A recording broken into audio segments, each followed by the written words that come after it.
ঠিক কিনা? দেখেন, যেখানে হিন্দু লোকটাও আমার ভাই, বৌদ্ধ লোকটাও আমার ভাই, খ্রিস্টানও আমার ভাই, সেখানে আমরা মুসলমানরা একসাথে এক টেবিলে বসতে পারি না। কিন্তু আমাদের নবী এক, আমাদের কোরআন এক, আমাদের কাবা এক, আমাদের মদিনা শরীফ এক। চিল্লায় বলেন ঠিক কিনা? আমাদের প্রভু এক, এক নবীর উম্মত, জীবন বিধান এক, ওই শিবানী কোরআন। আমাদের প্রভু এক, এক নবীর উম্মত, জীবন বিধান এক, ওই শিবানী কোরআন। তবে কেন এক নও হে মুসলমান, একে হও করিয়া আহ্বান। ঠিক কিনা?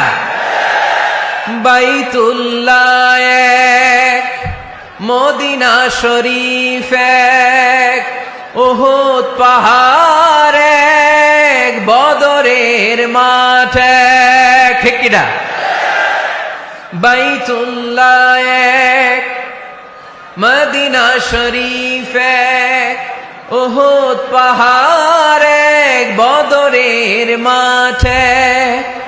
একটা তো জীবন আর মরণ যে একটাই, এক সাথে মিলে মিশে একটাই প্রাণ।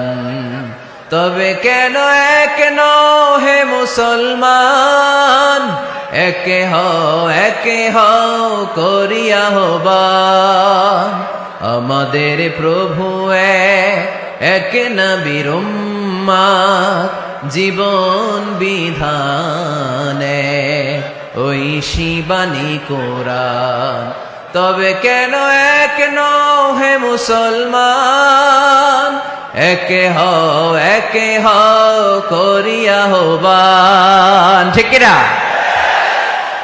সবাই আমরা এক, ঐক্যবদ্ধ থাকতে হবে। সীসা ঢালা প্রাচীরের মতো বিশ্বনবী এসেছেন মিলাতে, বিষ্ণু ইসলাম আলাদা করতে আসেন নাই। আমরা আলাদা করতে পছন্দ করি, আছে না নাই? শুরুতেই জিজ্ঞেস করি, তুই কোন পীরের মুরিদ? কোন পীরের মুরিদ?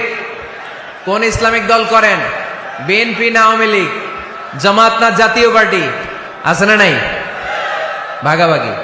আল্লাহর হাবিব সাল্লাল্লাহু আলাইহি ওয়াসাল্লাম মানুষকে মানুষ হিসেবে মর্যাদা দিতেন। এক ইহুদির লাশ দেখে আল্লাহর হাবিব দাঁড়িয়ে গেলেন। সাহাবারা বললেন, ইন্নাহু ইয়াহুদি ইয়া রাসূলুল্লাহ। আপনি দাঁড়িয়ে গেলেন যে এটা তো ইহুদির লাশ, কার লাশ? আল্লাহর হাবিব সাল্লাল্লাহু আলাইহি ওয়াসাল্লাম বললেন, আওয়ালাইসাত নাফসান, এটা কি মানুষ না? হোক না ইহুদি, হোক না আস্তিক আর নাস্তিক, এটা তো মানুষ। আমি মানুষকে সম্মান করেছি। আওয়াজ করে পড়েন সুবহানাল্লাহ। আল্লাহ রাসূল সাল্লাল্লাহু আলাইহি ওয়াসাল্লাম মানুষকে মানুষ হিসেবে কনসিডার করতেন। আমরা আজকাল মানুষকে মানুষ হিসেবে কনসিডার করি না। আমার সবচেয়ে বড় পরিচয় আমি মুসলিম।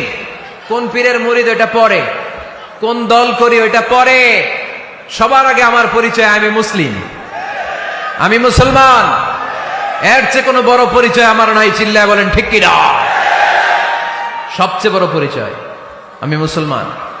এজন্য আমরা যেন কাদা ছোড়াছুরি না করি, আমরা যেন